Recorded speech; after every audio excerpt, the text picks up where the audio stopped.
Hello, everyone. Welcome to Nails and Media Talk. I am your host, Asia the Bird. To have a very special guest with me today. She's a nail influencer and nail artist. Please welcome San Sung Kim. Hello, San Sung. Welcome to the show. Hi, nice to meet you. Nice to meet you as well. Great to have you. So I want to go ahead and ask, like within this interview, where are you originally from and how did you get started in the nail industry? Yeah, so I was born in South Korea and was raised in the Philippines. I didn't really plan on anything or plan on becoming a nail content creator, but I initially got my first gel nail kit like on Amazon for 20 bucks or something to do my own wedding nails 2 years ago. But I never really got around to doing my wedding nails, but I was playing around it for a while. And I just really realized I love the medium and I love to creating art with that medium. So I Mhm. just wanted to use Instagram as my like an online portfolio. And Mhm. I just got lucky along the way because I got so much positive feedback from the community. So I didn't plan anything in the beginning. Wow, that's very interesting. But also too, I want to go ahead and ask, like, what makes your content stand out from all the other like content creators? Like, what makes it like so unique? Well, I don't really know how to answer that question, but I'll try my best. So I think the only reason why like it stands out, if it does, is because I really love what I'm creating. And Hmm. it seems kind of narcissistic, but I feel like you have to really love your content more than anyone loves your content. So Right. at the end of the day, if you're happy with it, like despite um, the response you get, I think that if you're happy with it and satisfied with it and happy with the fact that it's out there in the world, then I think that makes you stand out because it really translates through the photo. Hmm. So I think that's really the only way you can stand out is just to constantly love what you're doing. Yeah, right, exactly. What I like about your work is like very creative. It's like out the box. Thank It you. has like that out the box aesthetic to me. So I want to go ahead and ask this other question. Who would you consider to be like your favorite like nail artists? People that you've been inspired by, people that you've been looking at, like who are like your favorite nail artists? Yeah, I have. Well, everyone I follow, I'm so inspired by and I love. If I were to name just a few off the top of my head, the editorial nail, Yes What Nails. There's a Korean nail artist, Nail Unistella, who does a lot Mhm. of K-pop stars. Kelly Osteen, she Yeah, does Kelly Osstein. yeah, yeah. Um, and Nail Daisy, I think she's a Japanese nail artist. Hey Great Nails. Yeah, Mhm. there's like so many. Yeah, right. There's like so many nail artists. Yeah, like I could totally be like, your content kind of reminds me a little bit of like with the editorial nail because it's like out the box and it's like very Yeah, creative, like I said before. I love her. She's everything she comes up with. I'm just like I fangirl over everything. Yeah, yeah, that's the thing because it's so different and it stands out from every other like nail art style. But also too, I like Spifster, uh, Kanichie. yep, Like yep. I love her too. yeah, like Kanichie has like these very like colorful, but it's like it's earthy vibe with her work. Yes, yes, yes. Like her prints and her colors, just so perfect. Yeah, yeah, it's absolutely really cool. Also, another artist I like, and she's from the UK. And I Mhm. interviewed her as well. Her name is Alice McNails. I don't know if you heard of her. Oh my gosh, yeah. Ugh, yeah. It's so incredibly Uh-huh. detailed. Mhm, Also like how you said with Kelly Osstein, like her stuff is very, very creative. mhm, So that's like the cool thing about like this industry. Like it's getting more and more creative, but also mhm, conceptual as well. That's what I find very cool. mhm. Yeah. So I want to get into in terms of like with your nail art. So what mediums do you like to use in terms of creating like these out the box works of art? I usually work with gel polish, and I also like working with really unconventional materials to put on my nails. So I Hmm. did this nail with like little hinges, Hmm. and I really love just taking everyday objects, small enough objects or big enough, whatever fits on your nail, right? I love taking unconventional objects and putting them onto your nails to create art. It's just, I love mixing things that don't really belong on nails, but when they do, when they come onto the nails, it just makes sense. Yeah, right, exactly. That's what makes it, like I said, they're again so unique. Mhm. Now, do you plan like these nail sets or just like off the top of the dome usually? Um, I don't plan, I would say 99% of the time, I don't plan any of my nails. And I think that's why it takes a really long time for me to actually execute my nails Mm-hmm. because I just plan them on the way. Yeah, I'm really not very organized. So whatever comes, like whenever something hits, it just I keep going at it and then I add on to it and whatever I get in the end is what I get. Yeah, that's the thing, because sometimes for me, like I'll plan it sometimes I'll go off the top of the dome. Yeah, I'll just, yeah, work on it as I go. I'm yeah. like, okay, let's see how this comes out. You know, Yeah, exactly. Exactly. I mean, sometimes I can conceptualize what I want to do, but then when I get to the end, it's something totally different from what I Mhm. imagined it to be. And sometimes it's great, sometimes it's not. It's a hit or miss. Yeah, that can be, that type of thing sometimes, like where it's like a hit or miss. Like, okay, well, I gotta get back to the drawing board and do a whole nother thing. Yeah, yeah, exactly. Yeah, that's what I find very interesting about that whole, process Mhm, with doing nails and things like that. mhm, Now, within the whole like nail industry, coming from a content creator's perspective, mhm, what is your whole perspective? Like, because I know you did mention you was born in South Korea and you were, lived in the Philippines. mhm, So what is your take, if you can answer this question mhm. in terms of like, what's your take in terms of like the nail industry or even within the nail products or within like the US versus in like in Asia? Yeah, so I was thinking about this a little bit just because I love, mixing my cultures and my influences from those cultures onto my nails. And I think, like, as a non professional looking in, so I can't give any professional insights into this. Right. But from my personal observations, I think in Korea specifically, most people just go for shorter, cleaner nails, but they're really adamant about having perfect skills. So they'll have like the perfect cuticle care, like perfectly manicured cuticles and like the Mhm. perfect full coat application. And they last a really long time too. Right. I think the designs are a little bit more simpler, or I would say that there's always one type of style that's really Right. popular or mainstream. Mhm. Whereas here, from my observation, I feel like, just everyday people, even though you're not a celebrity or work in the creative field, everyone they're not afraid to use bold and creative designs on their nails. I see Right. everyday people having really long nails, really blinged out nails, and they're not afraid to show their individuality through Mhm. their nails. And I love that. And also, I think there's a wide spectrum of designs and genres that are popular here. Right. And so it's not just anything specific. So I think those are the two main differences I've seen. Mhm. But of course, I see influences from each nail industry just like mixing in as well. So Mhm. it, yeah, I guess those are basically my observations. Yeah. But coming from a professional perspective, and especially even before I became a licensed cosmetologist, like that's what I've kind of noticed with like, like for example, like Yeah, Japan, like they do like that minimalistic, but I think with Japan, it's more like experimental.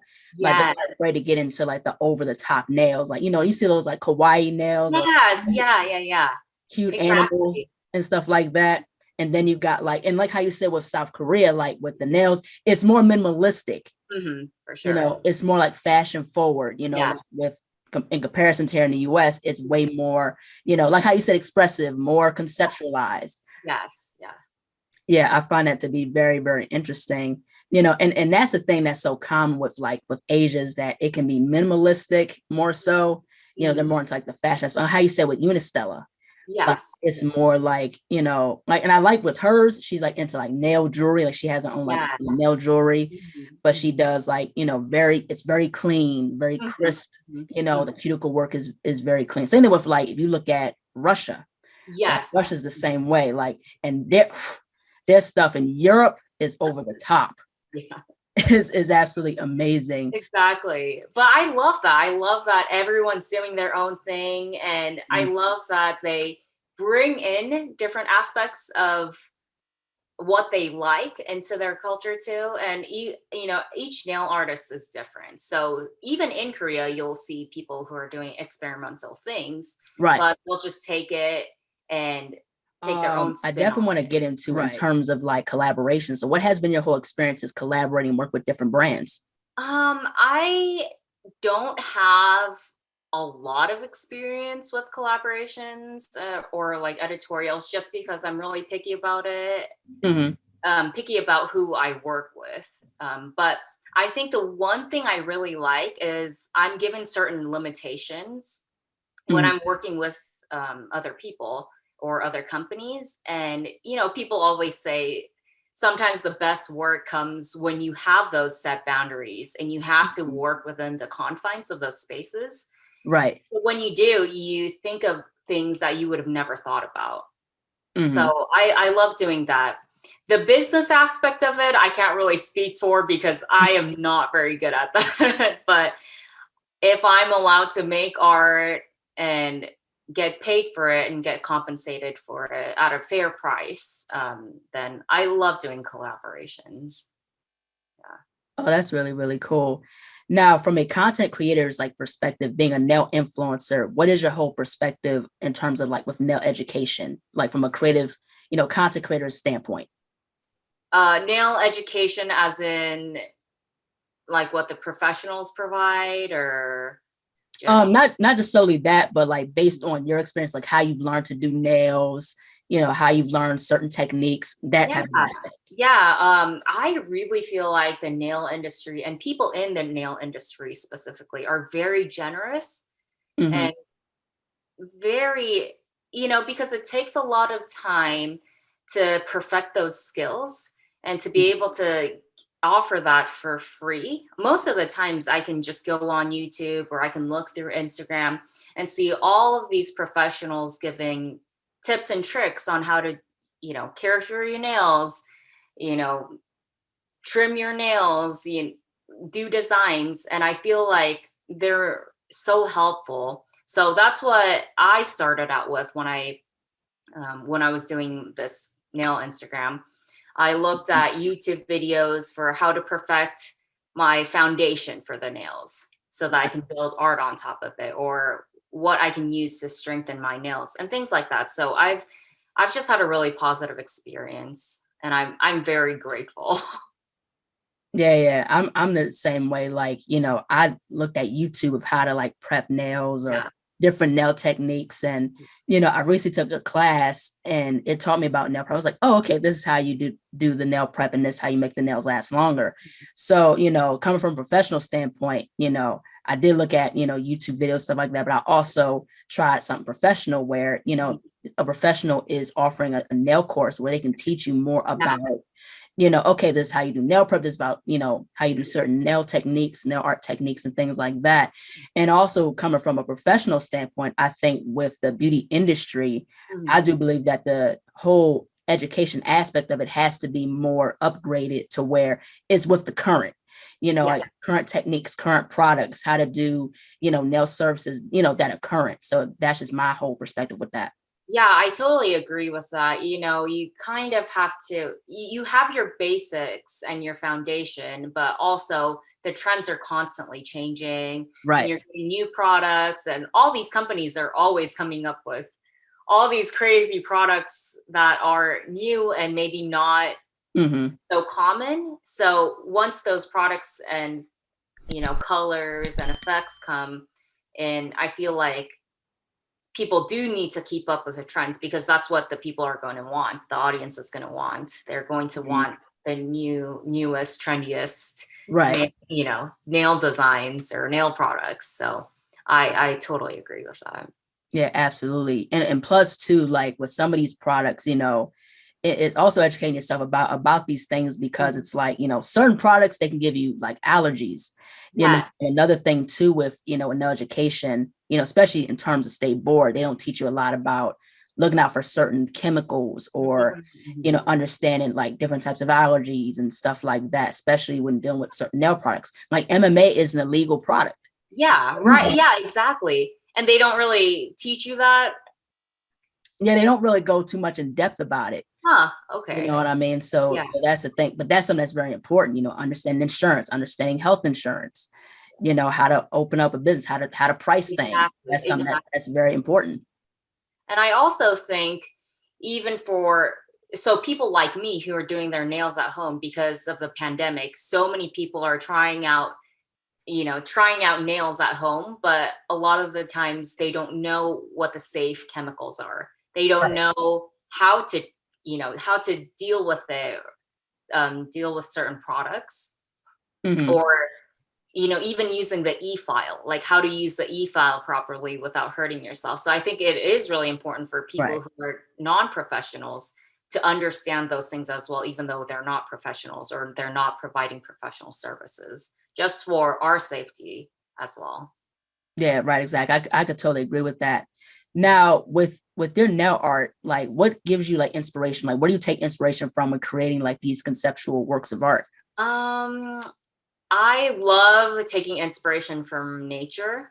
That's a theme in most of my nail art. I love nature, and I feel like that's kind of cliche to say because I know a lot of people who take inspiration from nature, but I've done this series where I took the basic elements of nature, such as air, water, earth, and fire, and I've Mhm. done a whole like set of the nails inspired by them. I haven't done the air one yet, but so things like that I'll be inspired by. I'll also be inspired by just random things, like conceptual things like time. I'm working on this piece right now that deals with time. So something just out of you know, it doesn't make sense, but Right. in my head it makes sense. Oh, right. Yeah, Exactly. yeah. And so for the future, I kind of want to figure out a way where I can make a design that appeals to all of our senses. So like touch or smell or sound. I know the smell won't come through, but Mm-hmm. just using all of our senses, like how can I put those into nail art? So I'm still thinking about that, but Hmm. yeah, I'm always thinking about ways I can push myself and push the boundaries. So I think by doing that, the inspiration just kind of comes naturally. Yeah, right, exactly. Yeah, I take inspiration from nature too. Like nature is like the biggest, inspiration, because you look at colors, you look at like I'm inspired by birds, Yes. how colorful birds can be, and those Yeah. beautiful color palettes like parrots, and Yeah. different types of pigeons that got these different crazy colors. Mhm. You know what I mean? It's very cool to see, like, and also with like plants as well. Mhm. Plants, with their shapes and how unique they are. Like nature is like the biggest inspiration, Yeah. hands down. Yeah. I think I mean, it's endless, right? You have textures, you have patterns, you have colors, you have Mhm. shapes, sizes. So you can never look at nature and not be inspired. And that's my whole take on it. Yeah, and that's the thing. And this is something that my dad has taught me. Like, like everything, that you see that's been built, it comes from an ideal. Like, Yes. Yeah. around you, like from the doors, the hinges, or like a chair, Yeah. everything comes off of an ideal, Yes. using natural materials. Yes. Exactly. Exactly. I find that to be very, very interesting, but also very, very cool too. Yeah. Now, I want to ask, like, in terms of with nail trends, like, what are the things that you've seen? Like, what would you consider to be like your favorite nail trends? Ooh. I'm not a very trendy person. So um I don't keep up too much, but I love that people are experimenting with 3D nails now. Like Hmm. all the because I personally love the 3D elements with all the Right. embellishments. I love that people are just um making things that might not be conventionally beautiful, Right. but is interesting and it has a story in itself. So I love I love everyone doing all the crazy blobs and the details and the different effects and Mhm. the materials. Yeah, that's probably my favorite trend right now. Yeah, yeah. I'm the same way. I like the 3D, trend that's out right now. Like the snake eye, Mhm. nails, like snail eye nails. That's what I'm Yeah, gonna say. Also yeah, the chrome nails, like the yeah, bubbling chrome, that's been, popping, the yeah. alternative French. Exactly, exactly. I really got it. So I usually don't like glitter polishes Hmm. or hollow polishes. I don't know what to do with them. So I Right. always try it and then it never looks good on me. So I kind of discard it. But there is this product that came out that was like a hollow rainbow effect. And Mhm. so that I've just been dying over. I love it. And also like the cat eye effects, the Mhm. magnetic cat eye effects. I love those. So those are the only types of glitters that I'll actually use. But everything else, I don't know how to use glitters. Yeah, yeah. I'm not a big glitter person either. Yeah. But also too, like I like how there's like there's this brand called Sissy from the UK, and they Okay. got like their chrome like gel polish. It's like in a Uh-huh. square container with like the gel, and people are using that now. Like, people are just getting so much into chrome, the Yes. gold, Mhm. the back in the day nail trends, like especially from the 90s too. Yeah. Yeah. That's I love the whole 90s trend too. yeah, It's just fun, it's fun right. to not do the same things over again. Yeah, So that's the thing. And you notice like also like with fashion, like these trends are recyclable. mhm. These trends come back, and I like with fashion, like, these fashion designers are really collaborating with nail artists to do like cool works of art with their fashion collection. So that's really cool about that too. Yeah. I mean, I think it's natural for those two to kind of mesh together just Hmm. because our nails are part of fashion. And Right, actually, I think we can be bolder with our nails right. because it's so small that it doesn't really clash with anything. You can just do whatever you want to do. So I feel Yeah. like sometimes you can be more bold and expressive with your nails than Mhm. your clothes. But I just love that everyone's collaborating with each other. It really is great. Right, exactly. Now, I want to ask this one question, in terms of being a content creator, what are some of the things that you found interesting within like the nail community? What are things that have stood out to you, being a part of the nail community as a content creator? I think as a content creator, I think I love that the nail industry right now is just becoming a little bit more diverse. So Hmm. I love that they're doing, you know, polishes, not polishes for men, but men wearing polishes, and Right. they're pushing that out. Um, I love that people are collaborating with people of all ethnicities and races. Hmm. Although I feel like that's another story. I feel like they could Right. do better with that. Right. But Exactly.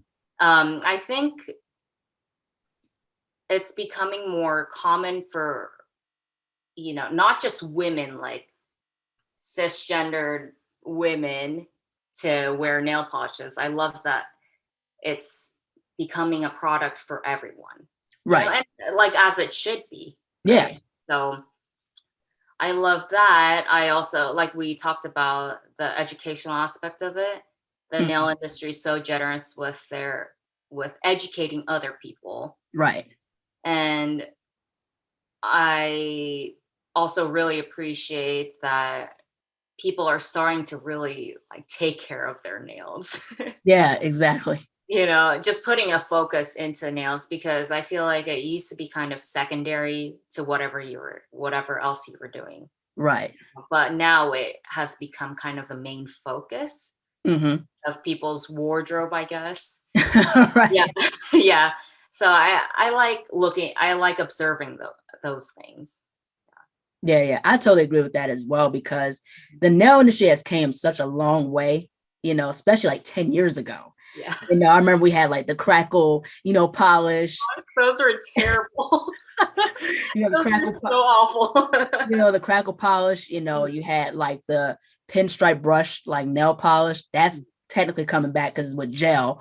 Yeah. And so there's so many, nail products at your disposal that you can use and you could play with. How we said about the chromes, about the 3D, nail art and things like that. Also, how you said with nail education, there's so much you can learn and evolve within the nail industry is absolutely amazing. Yeah. Yeah, I find it to be really, really cool. And also like, there's more like nail competitions. I think that's really, really cool too, where you compete and you could, learn from other people. And, I did NTNA Nails Like Stop Nail Arts, and that was a very interesting experience, because with these nail sets, you have to, it's 15 to 30 hours, a lot of work. Wow. But this is hosted by Nails Magazine. So, but it's really cool to see like how far the nail industry has came. Is absolutely interesting. Yeah, like other industries, I don't think it's perfect, but I think like you said, it has really come a really long way. And I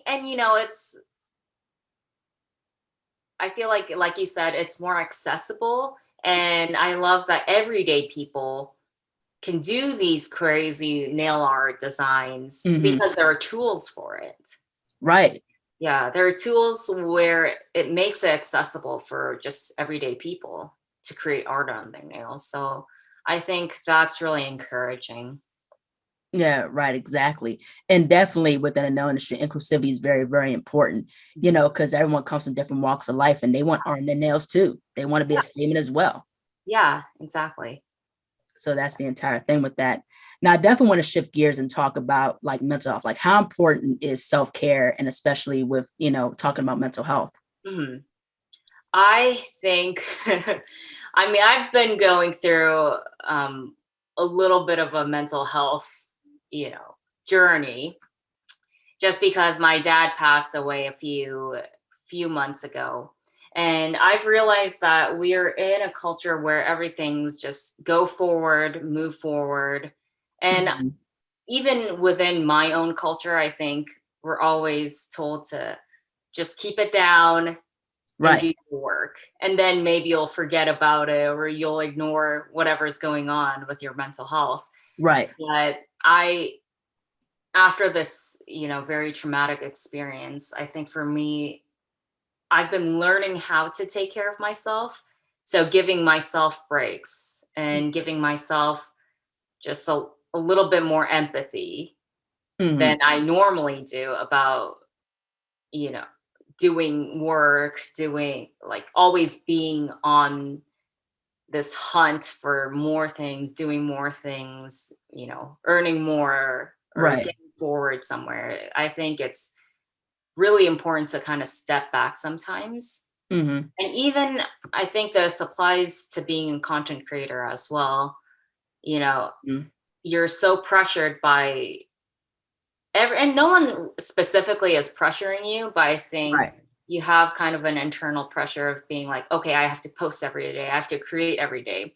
And it doesn't work like that. As a creative, inspiration isn't always there 100% of the time. And especially if you're going through something, it kind of blocks that pathway for creativity.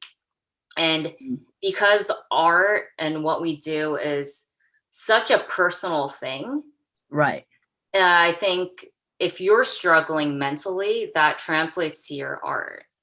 So, you can use that as a way to heal, but also,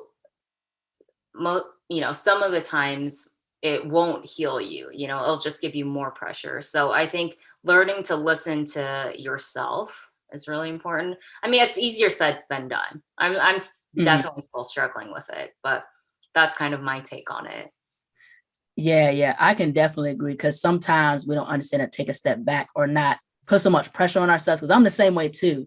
Like I put pressure on myself internally, but sometimes that pressure comes from not just like the people that follow you, like, your fan base, but it's also like, especially like with parents or like, your friends and, because of high expectations. Right, And right. so, that can be a mental health thing Yeah. as well. Like, where you feel depressed or you feel anxious, because I've dealt with like anxiety Yes. at one point in time, specifically in college.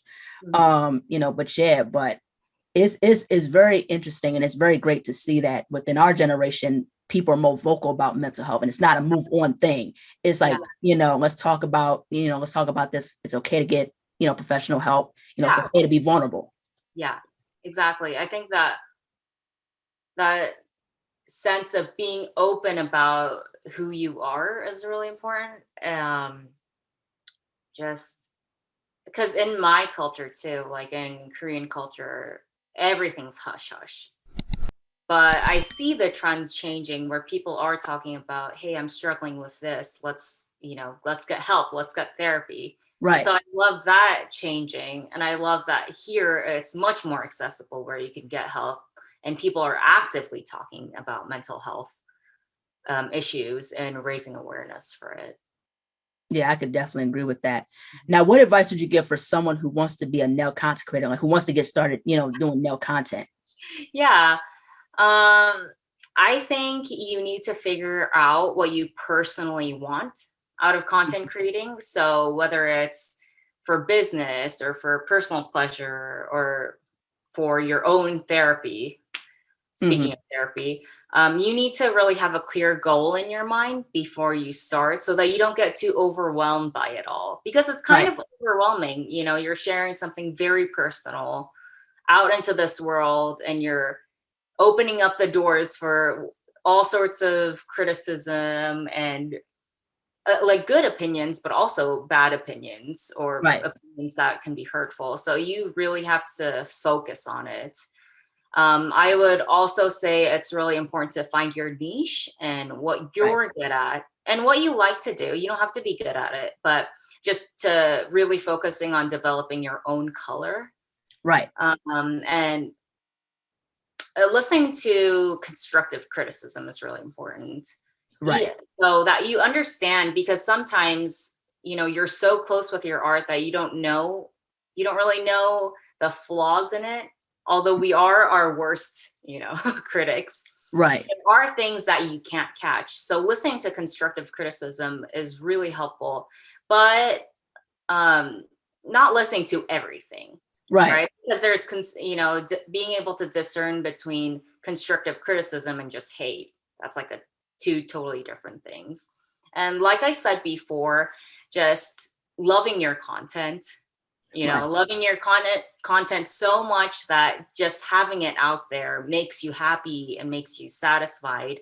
Mm-hmm. And despite like the followers, the numbers, Mm-hmm. the shares, likes, whatever it is. Although that, those things are really important. But those are just a few tips, I guess, that I've learned along the way. Right. Exactly. Now, what's next for you? I'm not sure. There's a lot of I'm never sure. Everyone always asks me this. I don't know. I don't know what I'm doing, but there's so many things that are up in the air for me right now in terms of my career and what I want to do with this page. But Mm-hmm. I just hope I continue to do what I love and continue Mm-hmm. to share what I love. So that's next for me. Yeah, that's really, really cool. Yeah, short and simple. Yep. You don't have to give everything away. No, I mean it's too complicated. You Right, you right. don't want to know. Yeah, it's totally understandable. Totally. Last but not least, where can people find on social media and how can people support what you do? Yeah, so you can find me on Instagram at Sansang Nails, or I also have a TikTok and a Pinterest, but I'm not very active on those. So mainly Instagram. Um, yeah, and you can just support me by checking out my work. If you like it, you can come follow me. But if you don't, and if it's not your taste, it's okay too. So All right, cool. Well, thank you so much, Sang Sung, for coming onto the show. Your work is absolutely great. I love how it's Thank so you. creative. It's Thank you so conceptual. I like how you're inspired by nature. So just thank you so much for being open and honest. much. Thank you. And thank you for this interview. This is really lovely. You're absolutely welcome. Take care. Bye-bye. All right. Bye bye. Hello, everyone. Thank you so much for watching. Please like, comment, share, and subscribe to the channel. Be sure to click the bell for notifications. Also, follow me on my social media platforms and visit my website, ASIATHABIRD.com, and be on the lookout for more interviews to come very soon. Take care and stay beautiful.